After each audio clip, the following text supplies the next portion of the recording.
Welcome, everybody, to our webinar series, Raising Your Dairy Best Heifers.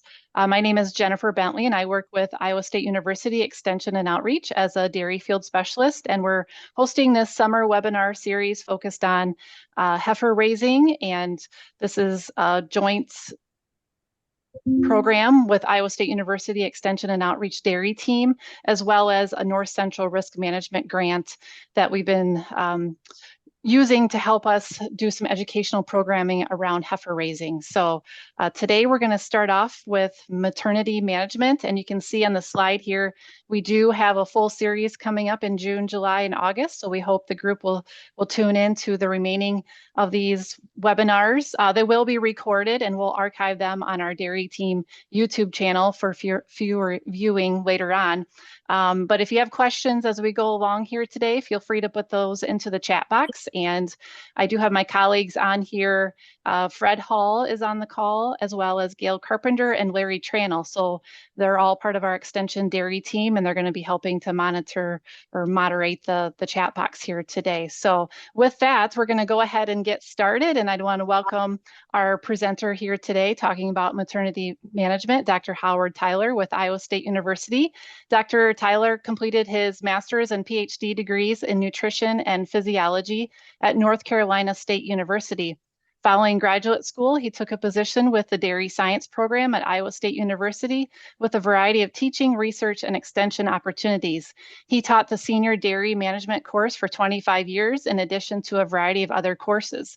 His research program focused heavily on the adaptation of newborn during the first day of life, and he's dabbled in projects that cover many aspects of the nutrition and management of pre-weaned calves.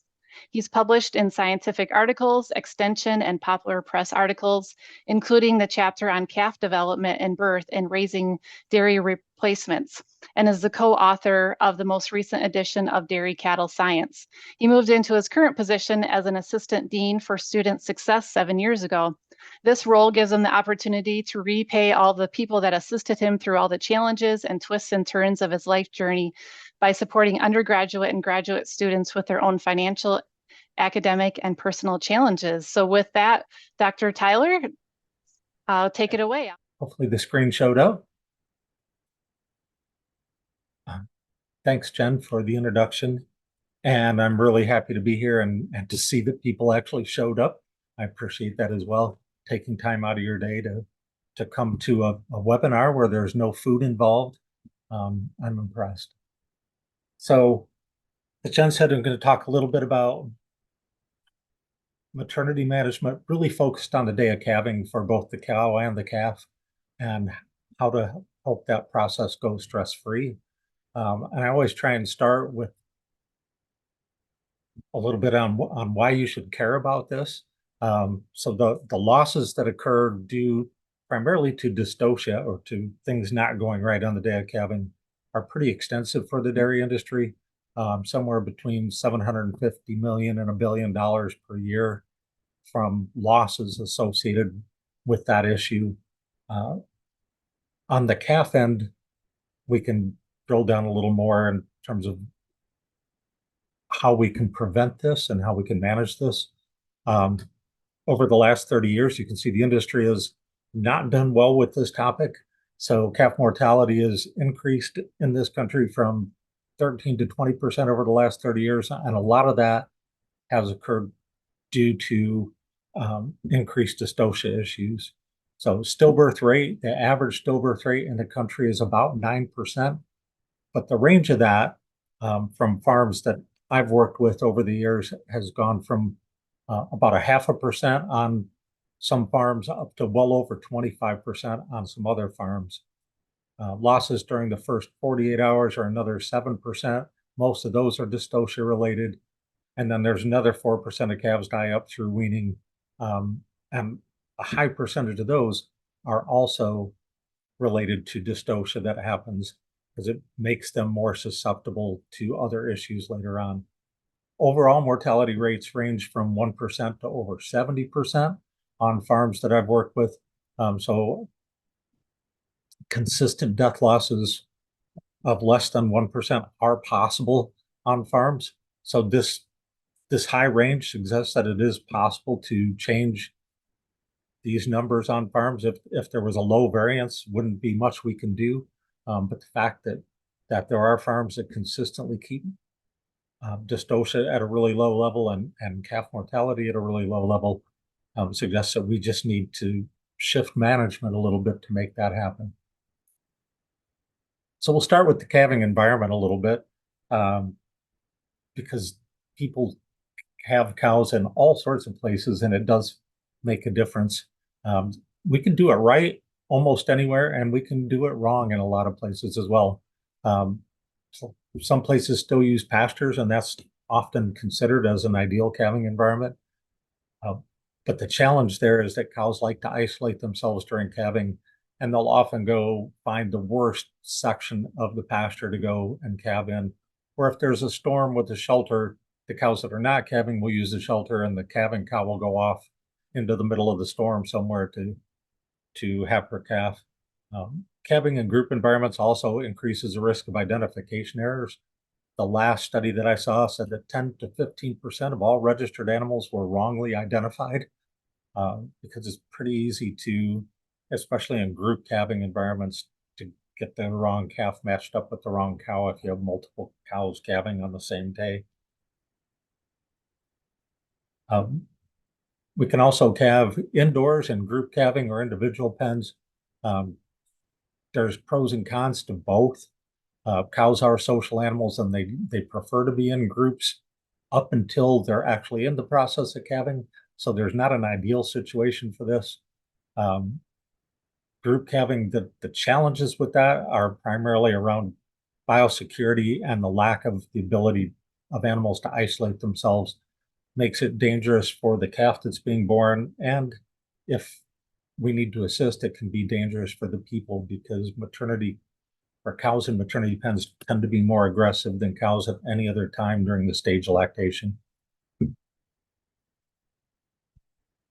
Individual pens are safer for the workers and safer for the cow and the calf, but they require more cost and more labor, and it's more challenging sometimes to move cows at the right period or at the right time so that we're not creating more stress during calving for them.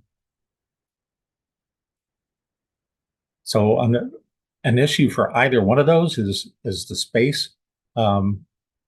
Maternity pens and calving cows require the most space of any animals on the farm. They're just space-eating little animals. So they require close to 50 square feet in group pens. So see the picture on the right, you can see a picture of an overcrowded group pen compared underneath it to a proper group pen with proper cow density. It's challenging to hit that. We have to be able to move cows at just the right time in order to not overstock or to have them calve too early. Individual pens require about 200 square feet of space. This is a horrible example of a calving pen because it was our old dairy farm at Iowa State, and cows tend to back into corners when they calve. So when they back up and it's solid walls, it can be challenging to either assist or for the calves to actually even be born sometimes. Also, be thoughtful about the bedding choices that you use. Straw or chopped corn stalks are probably the best options. Anything that's finely chopped increases risk of metritis for the cow and can be inhaled by the calf actually when they take their first gasp after birth and cause respiratory problems for them for long periods of time. Most important is the same as with any other animal: clean, dry, well ventilated. This actually is more important with cows at this point than at any other time in their lactation. So the really good part is we've got the two animals that are the most vulnerable animals on your farm are the cow on the day of calving and the calf on the day it's born, and they're both sharing the same pen basically. So if we can keep maternity areas really clean and well ventilated and dry, it makes a big difference for both animals at the time when they're extremely vulnerable. as I said, density is really becomes an issue with how and when we move cows into maternity pens. It's one of the more challenging things I think that we have to make decisions on. We'd like to have them have time to adapt, but if we move cows in too early, then we run into problems with stocking density or in the need for more space in the barns. Um, Ideally, we'd like to move them in about 24 hours prior to calving because that minimizes our density problems and still gives them some time to adapt prior to the time that the calf comes out. If we move them in too soon, it can really interfere with the progress of calving. So, yeah, moving them too close to stage 1 or stage 2 labor increases the risk of stillbirths and delays the timing of calving, more so for heifers than for cows. In the studies that we've done, it'll delay heifer calving. A really stressful move too soon or too close to calving will delay the time of calving for heifers by about 16 hours. And by cows, it's just depends on the cow and how comfortable she is with the move. But the more stress involved, it can still increase their or delay their time of calving by 8 or 9 hours. So to understand how to prevent issues, we need to understand, and when to move cows, we need to understand a little bit about the parturition process. So we're going to do a really quick walkthrough on that. The timing of birth is controlled by the calf. So cortisol is released by the fetal adrenal gland about 3 weeks before calving. And then that cortisol will affect the placenta and start changing the placenta from producing primarily progesterone to producing primarily estrogen, and also stimulate the placenta to start producing relaxin, which will open up the pelvis by loosening up the ligaments. The change from progesterone to estrogen in the placenta causes the uterus to secrete prostaglandins, and that helps increase muscular tone in the uterus and also stimulates the mammary gland for alveolar regeneration and start to produce colostrum. So all of these things ultimately are controlled by the calf, and that's production of cortisol up front. So we can't see these things happening, but we can see things in the cow because of these things happening. So when the cow reaches first stage of labor, they'll get restless and have changed position often. Those relaxed pelvic ligaments and the swelling of the udder become apparent. They'll raise their tail while standing as they're having those small, short uterine contractions. As they enter into the second stage of labor, as the calf moves into the birth canal and starts to enter into the cervix, then they'll have more rhythmic abdominal contractions as they start to push harder and expel the calf, which ends the second stage of labor. And the third stage of labor is just the expulsion of the placenta. So again, what we see on the cow, what we need to look for, and this is important for deciding when we move cows into maternity pens, are these changes that are occurring as a result of those hormonal changes occurring inside the cow. So the vulva swelling up, the udder is filling with colostrum, the ligaments loosen up, and we can't see the pelvis open up, but all the ligaments are affected by relaxin, so you can see the tail flexibility change.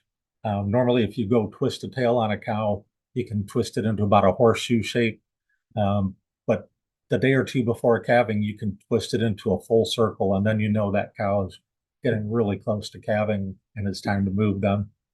The other thing that's probably most reliable is the shape of the cow changes if you're standing behind them and viewing them. Because the day of calving, as that cow moves into the birth canal, it looks like they've disappeared. That pear shape just changes really dramatically. So it's at that point, we know it's time to get that cow moved into a maternity pen because she's going to calve within the next 24 hours or so. So what do we do when things go bad, and how do we prevent them from going bad? Dystocia is really defined as any abnormal delivery process. Our calving scale that we use in this country is on a 1 to 5 scale. So 1 means that the calves were not assisted. It's important to remember it doesn't mean that they didn't need assistance. It just means that when we came out and saw the calf born, they weren't assisted. Um, and on the other end of the scale, a calving E score of 5 means that extreme force was used. Again, it doesn't mean that extreme force was needed, but extreme force was used in those cases. So what we do know about the cost of dystocia and the issues related to dystocia, um, we can find from, there's a huge data set from the National Association of Animal Breeders with close to 700,000 records in it, that show us that as calving E score increases and more assistance is provided, the risk of calves dying increases pretty dramatically as well. Roughly half the calves will die when extreme force is used. They may not die immediately, but they'll die within the first 48 hours. Unassisted deliveries, it's down around to 3 or 4% calf death loss. And those are probably deaths where the assistance was needed, it just wasn't provided. So providing proper assistance is really important for calf mortality. On the cow end, the more assistance we provide, the more we lose in terms of the amount of milk that's produced during that lactation. So there's about 1,500 pounds of milk lost when we jack calves out. So with extreme force provided, we know right off the bat we're losing quite a bit of milk. It also impacts the time we can get cows rebred. So again, extreme force used, we're losing about a month on days open, which is really significant.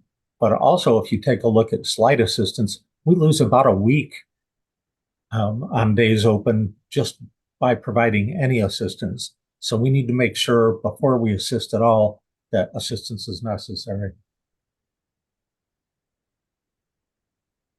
We don't have a lot of cows died during calving, but the risk of them dying is much, much higher if we assist. And again, you can see the risk of cows dying increases with the more force that we use during delivery.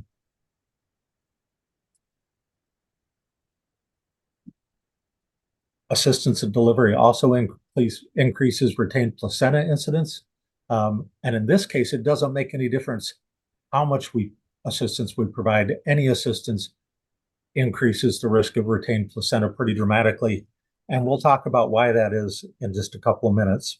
There's a good reason for this. Same with milk fever. Any assistance increases the risk of milk fever pretty dramatically. And the total cost associated with this, and this is just on the cow end, the total cost runs about $1,500 of losses every time we jack out a calf. But even slight assistance is a couple of $100. So when we're making decisions on whether or not to assist during delivery, we need to think about whether or not that cow truly needs assistance and not assist unless it's really necessary, because any assistance costs money, and unless it's necessary. So the recommendations out of this are things that are probably pretty familiar to all of you, is use calving E sires, especially on heifers, allowing time for that cow to adapt to the calving environment. Differs a little bit depending on the temperament of the cow and the experience of the dam. As I said, heifers need a little longer than cows do to adapt to those environments. Cleaning the perineal region of the cow. This one you may not be as familiar with, but if you can clean up that area on the back end of the cow when they start into labor, makes a big difference on infection rate in calves. So unfortunately, calves have their tongue out during delivery, and sometimes they'll catch a lot of fecal matter as they're being born. About 90% of calves will be born infected unless you clean the perineal region of the cow. But if you clean it, the good news is, if we clean it properly, we can eliminate that almost entirely. The other thing we need to do is check the position of the calf early in calving processes. A lot of times the recommendations will say, if you don't see progress after an hour or after 3 hours, or there's all sorts of time recommendations on that, that we should check the position of the calf and make sure that it's doesn't have a head tucked back or a leg tucked back or coming backwards. But if we check the position when you first see feet, then it's much easier to adjust the position of that calf if we check it early and change it rather than if we wait longer. And then the final recommendation is always that we hear only assist when signs of maternal or fetal distress is apparent. The problem is we usually aren't told how to determine when there are signs of maternal or fetal distress. So that's what we're going to talk about moving forward here.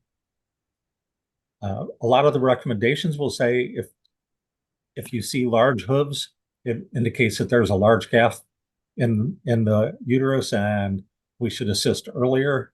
However, that's completely backwards. What we need to do is wait longer and allow the cervix more time to dilate in there, because the cervix is what's keeping that calf from coming out prematurely, and so it takes longer for the cervix to dilate for a larger calf, and hopefully that makes sense. And the cervix has incredible potential to dilate if we're patient enough, but that's the challenge, is being patient enough.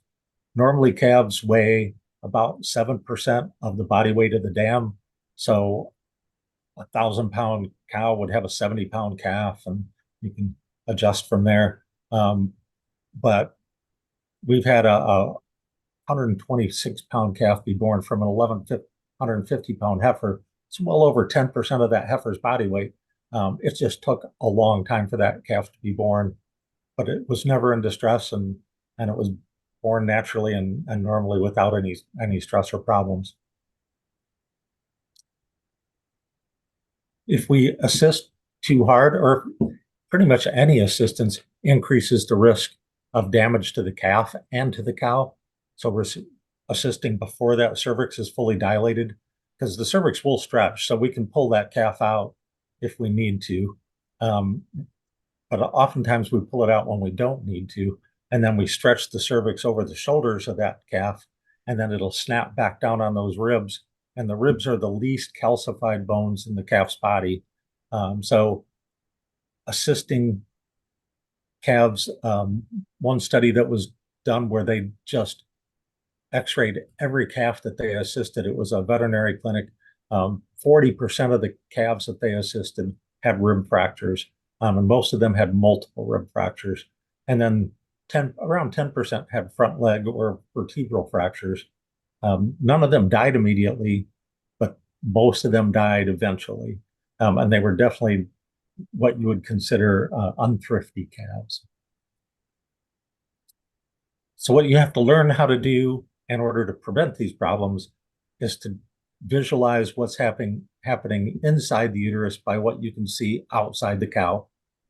So when we see tips of the hooves poking out the backside of the cow, that means usually that the head is just starting to get engaged in the cervix.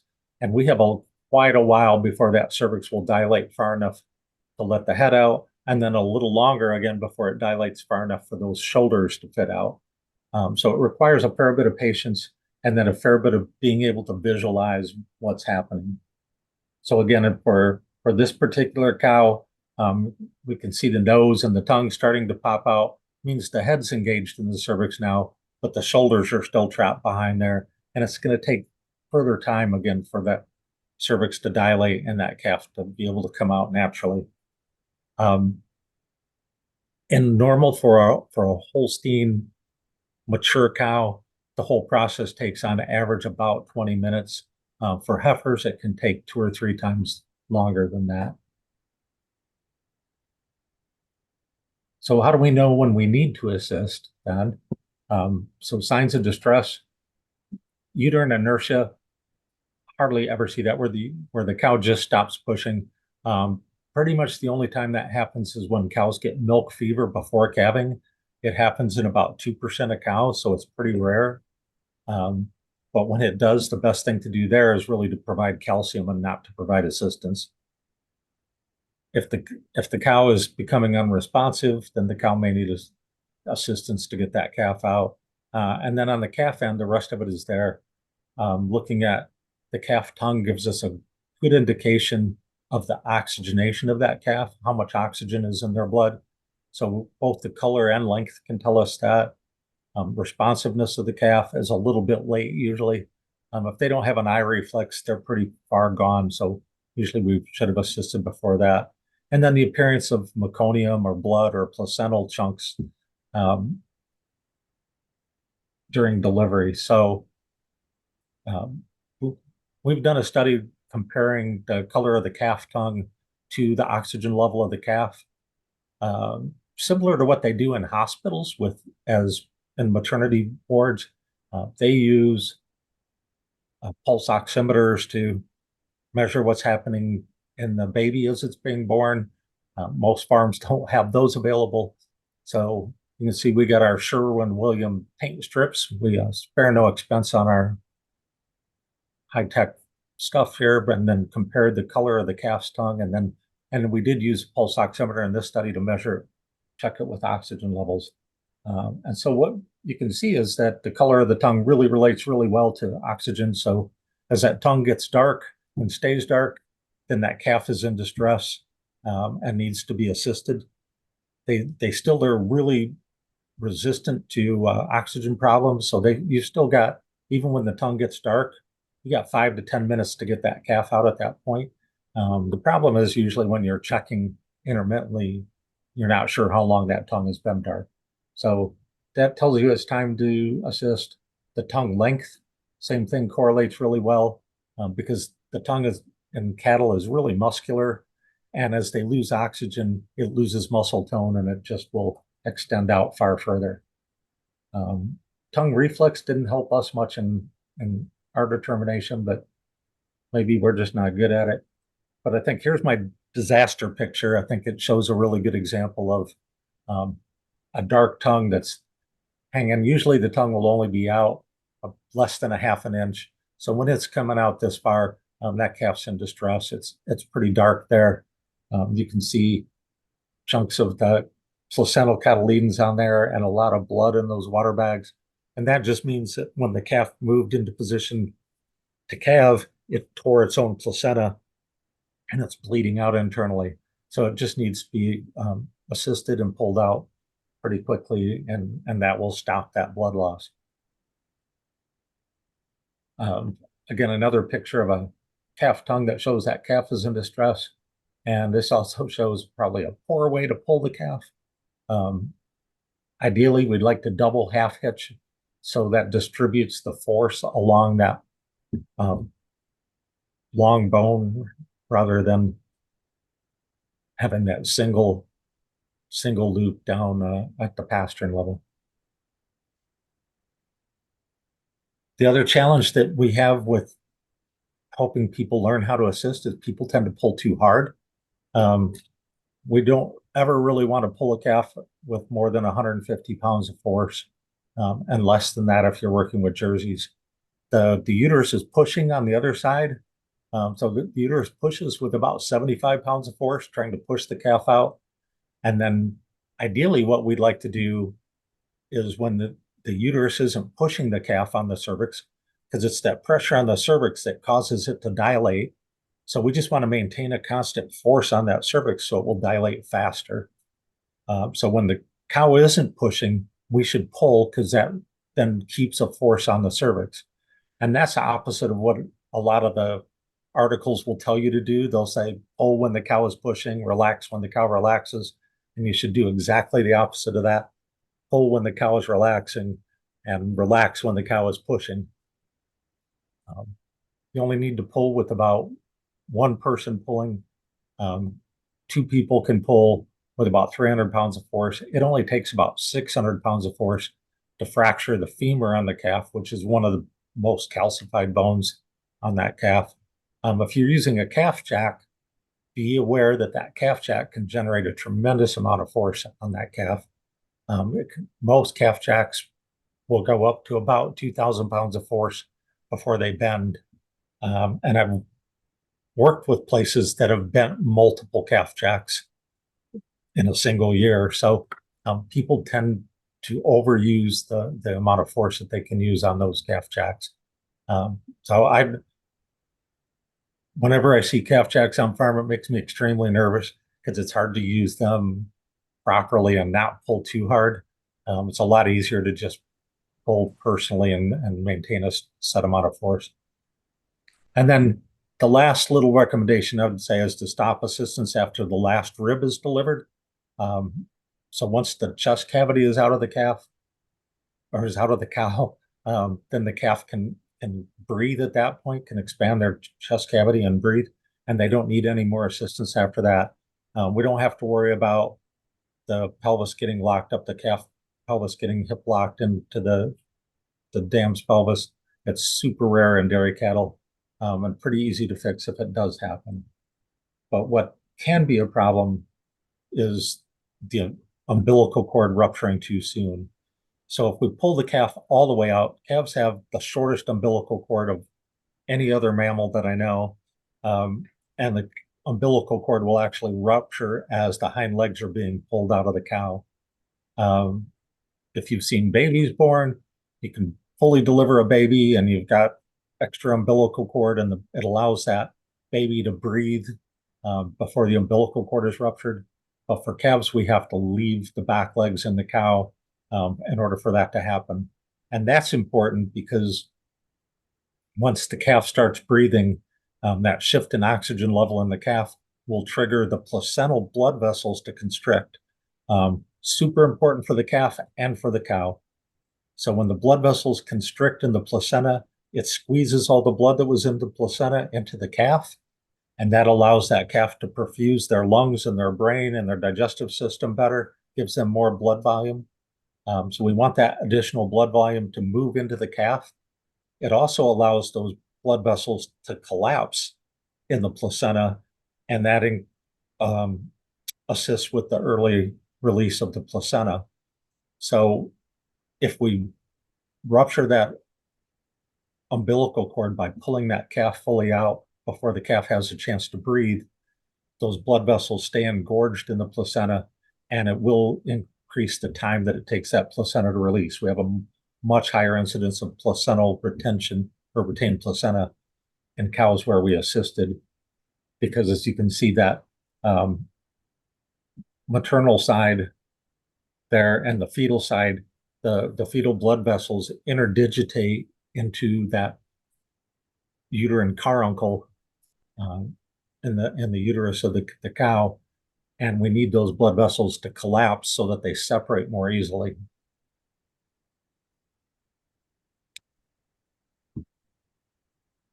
All right, after calving, cow care is pretty straightforward.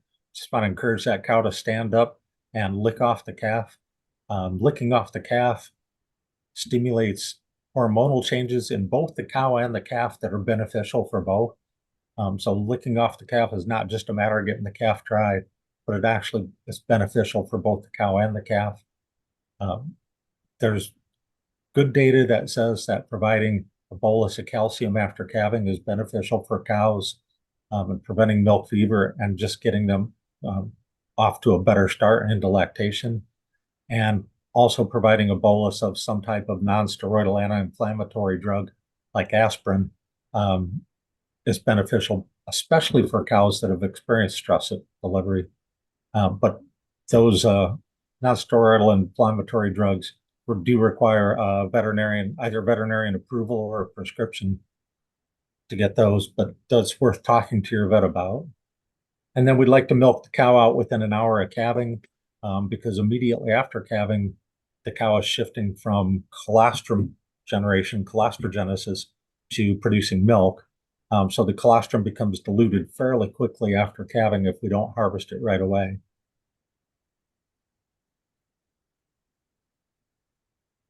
So on the calf end, we mainly just initially want to make sure that that calf is breathing. If they're not breathing, the good news is 70% of calves that appear to be stillborn still have a heartbeat. And as long as they have a heartbeat, we just need to get them to start breathing. They're still alive at that point. We want to stimulate that first gasp, hanging them upside down or any of those kind of tricks really make it harder for that calf to do that first gasp. The gasp provides about 10 times the amount of force as a breath will, which is important for clearing the fluid out of the lungs. So stimulating the gasp reflex is the best way to do that. And there are several ways to do that. You can rub their chest, and that stimulates the vagal nerve, and that will help start breathing. So when you're drying them off, that helps stimulate that vagal nerve. There's gasp reflexes in the nostril, so you can just tickle inside the nostril with a piece of straw or your little finger and trigger that gasp reflex. And probably the most effective one is just cold water in the face, because it's the change in temperature going from inside the uterus to outside that should stimulate that delivery. But especially as we get to really warm weather here, if the outside temperature is over 100 degrees, there's not much of a temperature change for that calf moving from inside the uterus to outside in the environment. And sometimes we need to give them a little cold water shot in order to get them to gasp. But it's right between the eyes, just a little cold water there will usually stimulate that gasp. Drying off the calf, as I said, is really beneficial, ideally with the cow licking off the calf.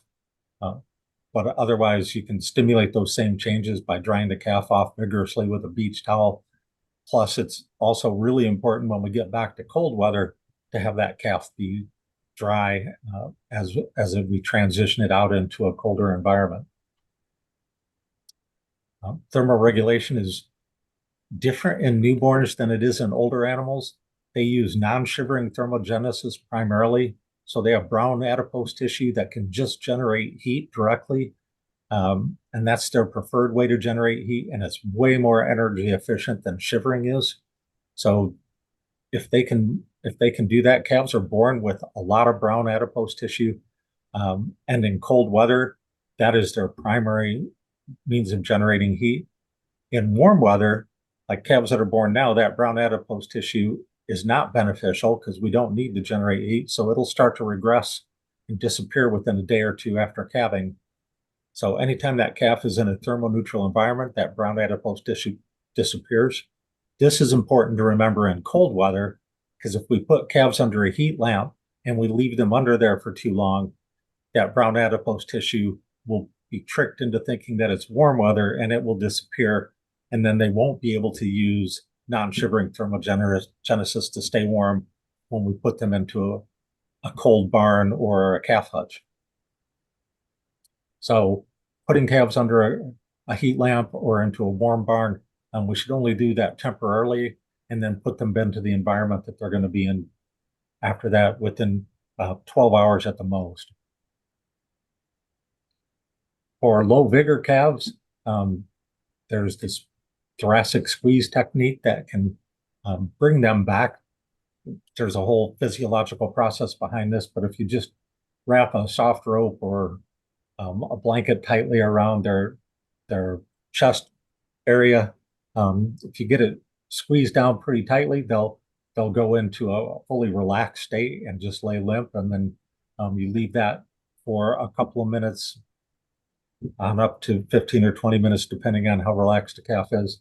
And then when you release that, normal postnatal behaviors are typically restored pretty immediately, but it can be, you can repeat that process if you need to. If you look it up online, you can find YouTube videos where they'll actually show you. It's a little easier to visually see than it is for me to describe it.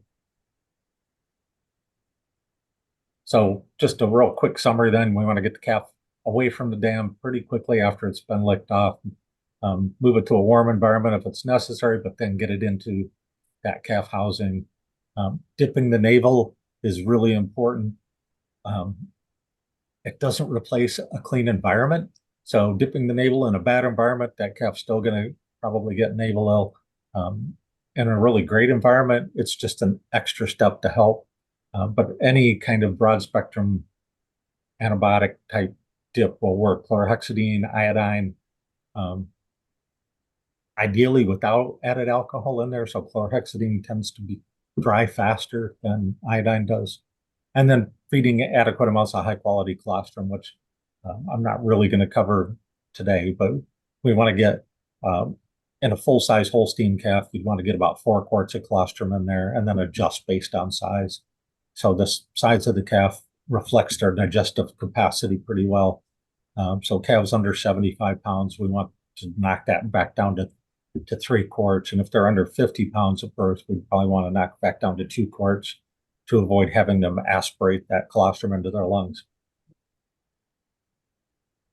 Last thought then on this, hopefully from this talk that you can see calving management really needs to be a high priority on dairies.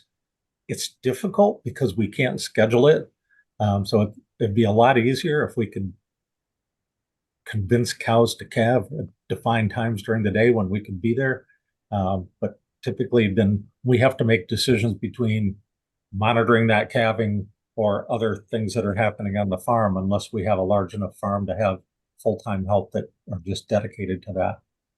So it becomes really important then to train people that will be monitoring calving, provide group discussions, hands-on demonstrations, workshops, so that they really understand how and when to assist and when not to assist, especially. And it's critical that the people that are actually delivering calves understand these concepts fully and can apply them when it's necessary. On one farm that this training was implemented on, the stillbirth rate was dropped down from 15.5% to 6.5% just by providing some training exercises for employees. So continued training then for permanent and new employees should be a priority the same way it would be in training them on milking procedures or any other farm management procedure. So it's really important in order to minimize the economic losses that come with this. That's all. I wanted to make sure we left plenty of time for questions. So that's all I've got. Sure. Thanks, Dr. Tyler. And want to thank you for the presentation here. And before people log off, go ahead and type some questions in the chat box. I'm going to bounce it back to Gail or Fred if there's any questions in the chat that you've seen come through. We do have one question that came up, and it's about using hydrogen peroxide for navel disinfection. What do you recommend using to disinfect navels? I have never seen any information on using hydrogen peroxide, so that's a great question.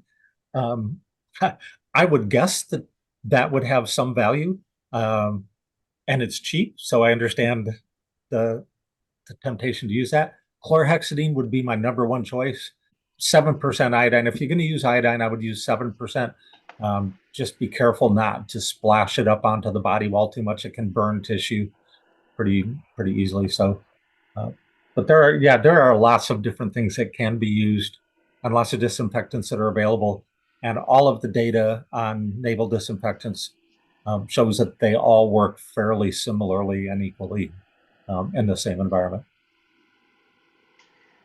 We have a question on what causes aspiration exactly. The person has a huge increase in cases and can't figure out the reason. Yep. So when tubing calves, I'm assuming that using an esophageal tube Correct. feeder. Yeah, and generally in a lot of cases, it's making sure that that tube gets all the way inserted to where it needs to be inserted. Gosh, I wish I had that. I've got a few slides that show how to determine how deep you need to insert that esophageal feeder. The biggest issues I see people do is it's pretty easy to insert it, even for experienced people, to insert that tube feeder into the lungs, especially in big calves. Even with the little ball at the end that's supposed to help ensure it gets to the right place. It gets to the right place about 90% of the time. That's not good enough. So I would say, just to be sure, the thing is, I would insert that thing as deeply as you can get it, because there's no downfall to inserting it all the way in. And then I always had my students, when I did this, because I didn't trust them fully, I would have them insert it with the bag empty, and then listen in the bag and check and make sure that you can't hear breathing. And if you can feel the ball down along, you can tell. God, I'm using my hands to show where to feel, but if you feel down low on the calf's throat, you should be able to feel the ball. And if you can't feel the ball, you're in the wrong place, because you can't feel it if it gets, and you can feel it in the esophagus always, but you can't feel it if it's moving down to the lungs. All right, it looks like we have another question looking for some clarification on checking fetal position. Is this something that you approach vaginally or through the rectum? Yep, vaginally always, and you got to make sure you're clean and sanitized, obviously, as you go through there. But really, all you need to know is that there's a nose and 2 feet, right? So we're not having to go in really deep here, but you want to find both and just be thorough checking, because followed in behind someone that had checked and there was actually a nose and 3 feet because there was twins. So just making sure that you know exactly what you've got there. It's pretty easy to determine without going deep, but definitely do it vaginally and just be sterile in your process, or as clean as possible. I have a question on the recommendation for aspirin. On a normal delivery, are there any consequences for using an aspirin when there hasn't been trauma? From what I've seen, and I'm not an expert on this one, Fred, at all, but the papers I've read shows no detrimental effect, just not a whole lot of benefit if there hasn't been any stress. That the benefits are pretty small. In stressed animals, the benefits are pretty significant. So, Oh, Dr. Tyler, this was my PhD research. is it? Oh, Yes. yes, you get, that's right. You get Kansas State. As I say, Kansas State did the definitive work there. So, Yeah. Well, I was kind of hoping that Gail would kind of yeah, jump in there. let's get the expert answer on this then. So the benefits from aspirin for non-stressed animals tend to come in milk production, but they're delayed. Um, and so you don't see it in the first few weeks after calving. You see a higher peak and more persistency. You also don't see the benefits in first lactation cows, only older cows. So in non-stressed animals, obviously when an animal's stressed out, we want to give her pain mitigation. That's pretty standard, or pretty definitive there. We also don't want to give aspirin too close to calving if it's, again, for animals that aren't stressed out. If you give it before calving or immediately after calving, you can cause some dystocia issues or even some stillbirth issues if you give it too close, because parturition itself is an inflammatory process, and so giving an anti-inflammatory is going to not have the impact that you want there. But there is, I think, because it's my paper, I think there's pretty good evidence that we can see an impact on milk production if you give it within 24 to 48 hours after calving, again, only in older cows, and you don't see an impact right away. We have a question come in. Is there an effect aspirin? Is the effect of aspirin transmitted to the calf through milk consumption? I don't think it would be, because it depends on when you're giving the aspirin, but usually, well, I guess if you're collecting waste milk, maybe. I don't think it's going to be high enough levels in milk to have a big difference, and the half-life is pretty short. So I have a hard time imagining that there'd be a high enough concentration in milk to have any impact on the calf.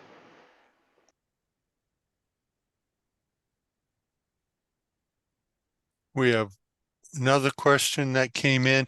Do you recommend having shavings under the straw to absorb fluids during calving?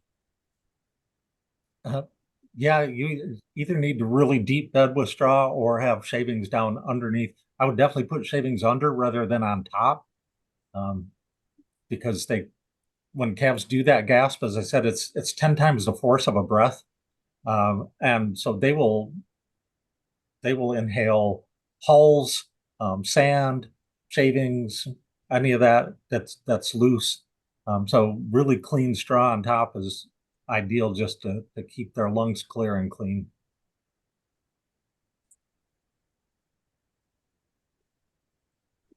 Dr. Tyler, do you see breed differences with the adipose tissue?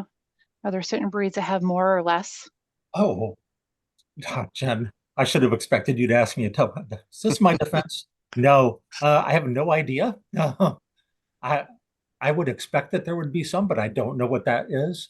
And I've not seen any data on breed differences in brown adipose tissue levels. That's a really good question. Well, I was Uh, just curious with Jerseys being a smaller size at birth, if they would have any similar or less yeah, effects. I know they definitely still have brown adipose tissue. I don't know if Mm. it's more or less than other breeds on a body weight basis. I don't. Yeah.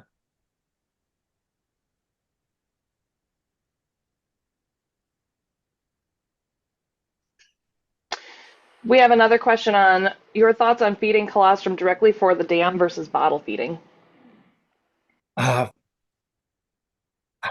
Good question too. I prefer bottle feeding just because calves take a while to find the mammary gland the first time, so they bumper up. They tend to suck on the flanks of the cow and work their way down to find the teeth. So they pick up a lot of contamination before they get there. Bottle feeding allows you to control contamination and to monitor intake. Um, Really neat study that was done a long, long time ago that calves that this is a horrible study, but they observed calves with assisted nursing. So the calves were actually nursing on the teat for at least 30 minutes, and then they sacrificed them to see how much they drank. And over a third of the calves, even though they'd nursed for over 30 minutes, had actually consumed no colostrum whatsoever. So it's really hard to monitor how much that calf has taken in unless you're bottle feeding it or tube feeding it. And I definitely prefer bottle feeding over tube feeding if possible. And there are definitely breed differences there before you ask me that one, Jen. And just as a follow-up to that, we'll take a deeper dive into colostrum management on June 24th. We'll have Dr. Phil Jardin on as well, talking about colostrum management, so we can go into more details on that too. Well, I don't see any more questions coming in through the chat, but I do have to say this is something that I talk about a lot as an important topic. I've spent some time as a nutritionist in academia and also in the field, and so we really like to look at rations, right? And so when we have calf issues or calving issues, a lot of times we look at what's the pre-fresh ration and the post-fresh ration. But there's a huge event that happens right in the middle, right? Which you did a great job talking about today that I think us as nutritionists, we tend to kind of overlook a little bit. So really appreciate you taking the time to really walk us through a lot of these best practices. If you had one bottleneck that you could say, you know, most dairies are going to struggle, or a lot of dairies are going to struggle with this bottleneck, what would be the big take-home thing that you would recommend a lot of dairy farmers go back and evaluate on their farms? That's a great question too. Wow, there's I I struggle to give one, but I'll give one. I will follow directions this time, Gail. Um, Probably patience is the biggest challenge. When we've done this work, when we were doing the research on this, um, I I went out and I made my graduates do most of the work because that's what good faculty members do. But I sat out there with a stopwatch, basically, and while they were watching the calf and the calf was being born, we just monitored time, and that's how we know that it takes about 20 minutes for a Holstein cow to deliver, and it's much shorter for a Jersey cow, and all of those numbers. But um, I always ask the students and the employees how long it had been, and when they're watching that calf be born, they lose perception of time. So on average, it was taking about 20 minutes for the delivery. And on average, when we needed assistance, it took us about 3 minutes to deliver the calf. And hopefully, remember, calves have about a good 5 to 10 minutes of buffer time once they start to get into stress and the time to get them out. So even when we need to assist, we can take time. So again, we were taking about 3 minutes to assist. I would ask them how long it took, and on average, their estimate on average was 20 minutes. So they were not even in the ballpark. And they were mostly in a panic through that time because when you're starting to assist and you're pulling, you're not going to see any difference until that cervix dilates enough for that next body part to come out. So it's really being thoughtful about visualizing what's happening inside and being patient and allowing that to happen. So when we start to assist, we're just speeding up cervical dilation. We don't want to just stretch the cervix and force that out. It's just allowing that cervix to dilate faster. And again, we can speed that process up to from a 15 to 20 minute process to like a 3-minute process. But we have to allow that 3 to 5 minutes for that to happen and allow a little longer when it's a bigger calf. It might take 5 to 7 minutes for that cervix to dilate enough to get a 125-pound calf out. And people panic more with bigger calves. So again, on the farms where I've seen 75% stillbirth rate, they were pulling every calf. As soon as they saw feet, they'd pull. And then when the calves were born, the calves were struggling and they'd say, God, we need to get in earlier because these calves are struggling, even though we're helping them. And so they would start assisting earlier and earlier and pulling harder and harder. And that's how you get up to those really. And so it's all good intentions. It's just being thoughtful about what's happening physiologically. That kind of leads me into my question when you mentioned the 125-pound calf. Do you have any thoughts on twins?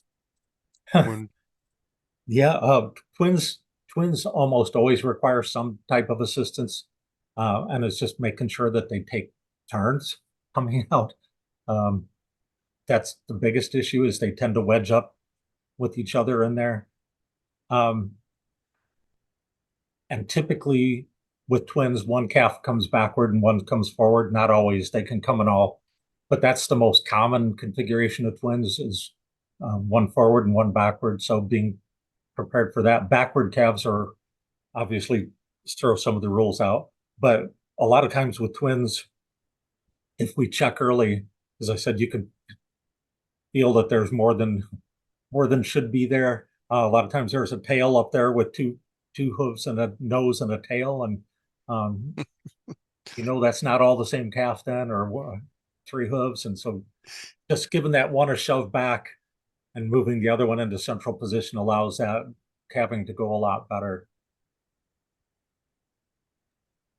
And just as a follow-up to that, I know like with Iowa State University Extension and our vet college here, we have that calving simulator. So I would just say if any other states or extension services have that opportunity to offer that, to take those classes, because it really does give you the practice and you can practice different calving situations without risking it on the calf that's actually being delivered. You can practice it and kind of start to understand those different positions and learning how to pull through that.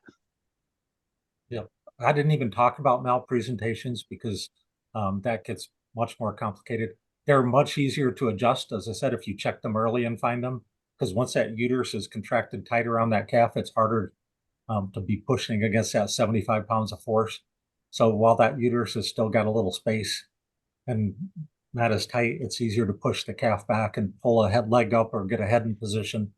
But I will say my one rule for everyone that I've worked with is don't jack a calf out when it's malpresented, because you are guaranteed the damage to cow and the calf doing that. And I've been on multiple places where that happens. So again, it's visualizing what's happened. A lot of times if had one where I was present where the head was tucked underneath the pelvis. So you could reach in and feel where the neck tucked under the pelvis. And they said, well, we're just going to jack it out. And that's not going to end well then, because the only way to get that calf out is to fold the head back against the chest and pull it out. So it's going to do damage to the cervix and do damage to the calf, well, kill the calf probably. So I think there's that lack of being able to visualize what's happening inside when you see what's available on the outside, and it just takes practice, as you said. And those I love those cows that they have at the vet school. All right, are we seeing any other questions coming in? We've got one that's shifting gears just a little bit. A question from Muhammad. There's a practice of giving eggs and honey mixed milk to orphan calves. You or Gail, what are your thoughts? I'll just throw in real quickly. I would say I would be really leery about doing that. Eggs are pretty allergenic to a lot of animals, and calves are pretty susceptible to some allergens in that first few weeks of life. And then honey, they just can't digest the sugars that are in that honey. So, and Gail may have other thoughts on this. Milk is designed for calves, so I tend to think that milk is the best food we can give them. All right. Well, again, Dr. Tyler, thanks for being on our webinar here today. And I think we're going to wrap it up. I don't see any other questions coming into the chat box. And thanks for being on. And we look forward to seeing you on June 10th. And Gail's going to be back with us talking about heifer feeding strategies. So we look forward to seeing everybody next week.